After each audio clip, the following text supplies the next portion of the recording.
हर हर महादेव। जय गुरु जी संगत जी। हम सभी इस वक्त माता सती और भगवान शिव के विवाह का प्रसंग सुन रहे हैं। तो ये बड़ा ही रोचक और मनभावक प्रसंग चल रहा है, जिसमें बहुत सी दुर्लभ ज्ञान की बातें, जिन सबसे हम अनभिज्ञ थे, उनकी जानकारी भी हमें प्राप्त हो रही है। तो आप सभी इस पाठ को बड़े ही ध्यानपूर्वक सुना कीजिए।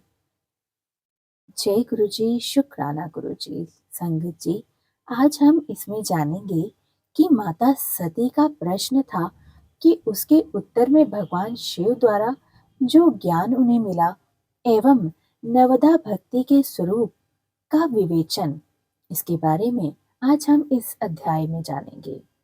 तो आइए शुरू करते हैं। जय गुरु जी, शुक्राना गुरु जी।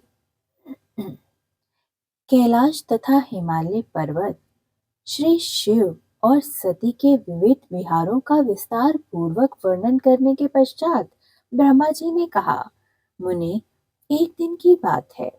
देवी सती एकांत में भगवान शंकर से मिली और उन्हें भक्ति पूर्वक प्रणाम करके दोनों हाथ जोड़कर वहां खड़ी हो गई। प्रभु शंकर को पूर्ण संपन्न प्रसन्नता जानकर नमस्कार करने लगी और विनीत भाव से खड़ी हुई दक्ष कुमारी सती भक्ति भाव से अंजलि बांधे बोली। सती ने कहा, हे देव देव महादेव, हे करुणा सागर, हे प्रभु दीनों द्वार परायण महायोगिन, मुझ पर कृपा कीजिए। महादेव, आप परम पुरुष हैं, सबके स्वामी हैं, रजोगुण सत्वगुण और तमोगुण से परे हैं, निर्गुण भी आप ही हैं, सगुण भी आप ही हैं, सबके साक्षी, निर्विकार और महाप्रभु हैं। हर मैं धन्य हूँ जो आपकी कामिनी और आपके साथ सुंदर विहार करने वाली आपकी प्रिया हुई हूँ। स्वामी, आप अपनी भक्त वत्सला से ही प्रेरित होकर मेरे पति हुए हैं। हे नाथ, मैंने बहुत वर्षों तक आपके साथ विहार किया है। महेशान, इससे मैं बहुत संतुष्ट हुई हूँ और अब मेरा मन उधर से हट गया है। देवेश्वर हर, अब तो मैं उस परम तत्व का ज्ञान प्राप्त करना चाहती हूँ जो निरतिशय सुख प्रदान करने वाला है तथा जिसके द्वारा जीव संसार में दुख से अनायास ही उद्धार पा सकता है।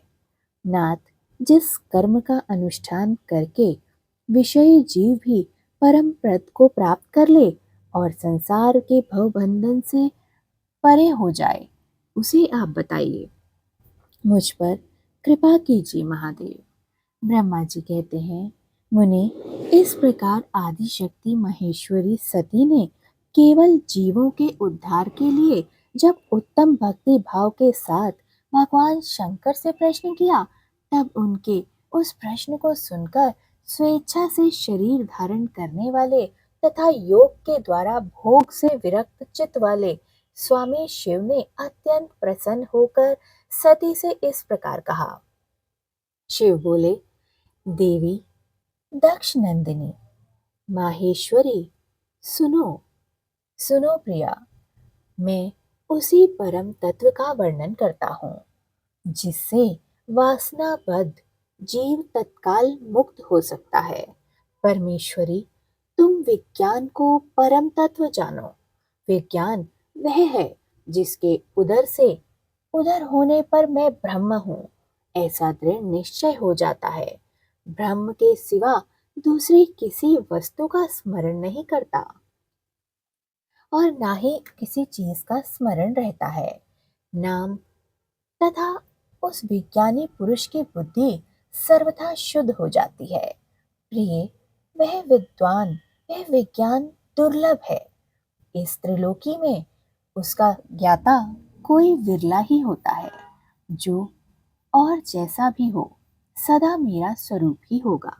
साक्षात परमात्मा ब्रह्म है उस विज्ञान की माता मेरी भक्ति, जो भोग और मोक्ष फल प्रदान करने वाली है, वह मेरी कृपा से सुलभ होती है। भक्ति 9 प्रकार की बताई गई है। सती, भक्ति और ज्ञान में कोई भेद नहीं है। भक्त और ज्ञानी दोनों को ही सदा सुख प्राप्त होता है। जो भक्ति का विरोधी है, उसे ज्ञान की प्राप्ति नहीं हो सकती। देवी, मैं सदा भक्त के अधीन रहता हूँ और भक्ति के प्रभाव से जातिहीन नीच मनुष्यों के घरों में भी चला जाता हूँ। इसमें कोई संशय नहीं है। सती, वह भक्ति 2 प्रकार की है, सगुणा और निर्गुणा। जो वैधि शास्त्र विधि से प्रेरित और स्वाभाविकी हृदय के सहज अनुराग से प्रेरित भक्ति होती है, वह ही श्रेष्ठ है। तथा इससे भिन्न जो कामना मूलक भक्ति होती है, वह निम्न कोटि की मानी जाती है। पूर्वोक्त सगुणा और निर्गुणा, ये दोनों प्रकार की भक्तियां नैशिष्टिक और अनैशिष्टिक होते हैं। भेद से 2 भेद वाली हो जाती हैं। नैशिष्ट की भक्ति 6 प्रकार की जानी जाती है और अनैशिष्ट की एक ही प्रकार की कही जाती है। विद्वान पुरुष विहिता और अव्याहिता आदि भेद से उसे अनेक प्रकार के मानते हैं। इस विविध भक्तियों के बहुत से भेद प्रभेद होने के कारण इनके तत्व का अन्यंत्र वर्णन करा गया है। प्रिय मुनियों ने सगुणा और निर्गुणा दोनों भक्तियों के 9 अंग बताए हैं। हे दक्षिणंदिनी, मैं उन 9 अंगों का वर्णन करता हूँ। प्रिय, तुम प्रेम से सुनो।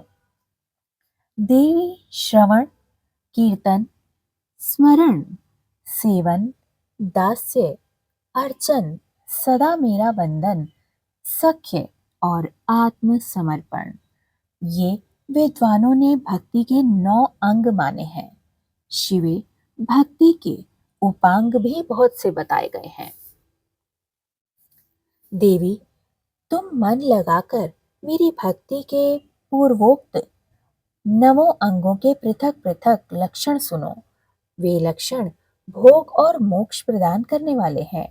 जो स्थिर आसन से बैठकर तन मन आदि से मेरी कथा कीर्तन आदि नित्य सम्मान करता हुआ प्रसन्नता पूर्वक अपने श्रवण पुटों से उसके अमृतोपम रसना का पान करता है, उसके इस साधन को श्रवण कहते हैं। जो हृदयाकाश के द्वारा मेरे दिव्य जन्म कर्मों का चिंतन करता है, उसे प्रेम से वाणी सुनने द्वारा उनका उच्च स्वर से उच्चारण करता है, उसके इस भजन साधन को कीर्तन कहते हैं। देवी, मुझ नित्य महेश को सदा और सर्वत्र व्यापक जानकर जो संसार में निरंतर निर्भय रहता है, उसी को स्मरण कहते हैं। देवी, अरुणोदय से लेकर हर समय सेव्य की अनुकूलता का ध्यान रखते हुए हृदय और इंद्रियों से जो निरंतर सेवा की जाती है, वही सेवन नामक भक्ति है। अपने को प्रभु का किंकर समझकर हृदयामृत के भोग से स्वामी का सदा प्रिय संपादन करना दास्य कहा गया है।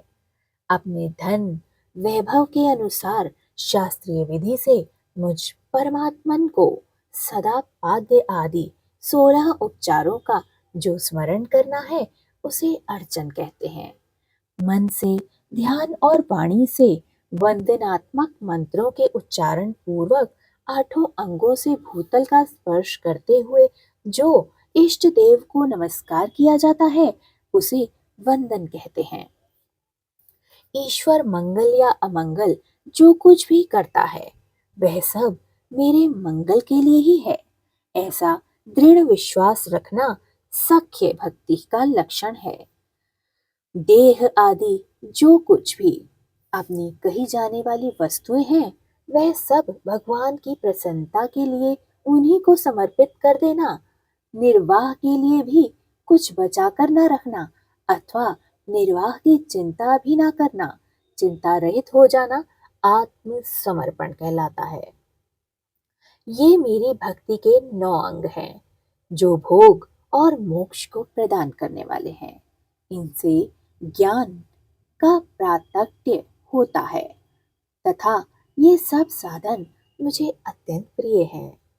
मेरी भक्ति के बहुत से उपांग भी कहे गए हैं, जैसे विल्लव आदि का सेवन करना। इनको विचार से समझ लेना चाहिए। हर हर महादेव। जय गुरु जी, शुक्राना गुरु जी। संगत जी, इस पाठ की दिव्यता अब आप सभी समझ चुके होंगे। अब माता सती जन कल्याण के लिए भोलेनाथ से अनेक सवाल कर रही हैं कि कैसी भक्ति करनी चाहिए जिससे संसार का, मनुष्यों का उद्धार हो सके।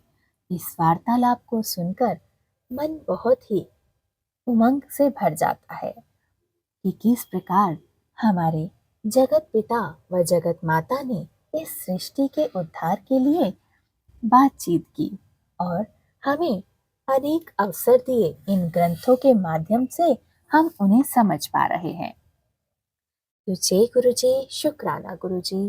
संगत जी, इस चैनल को सब्सक्राइब जरूर कर लें और आगे शेयर जरूर करें ताकि यह पाठ अनेक संगत तक पहुंचाया जा सके। जय गुरु जी, शुक्राना गुरु जी। मुझसे कोई भी भूल हो गई हो तो गुरु जी आप और सारी संगत मुझे माफ करें। जय गुरु जी, हर हर महादेव।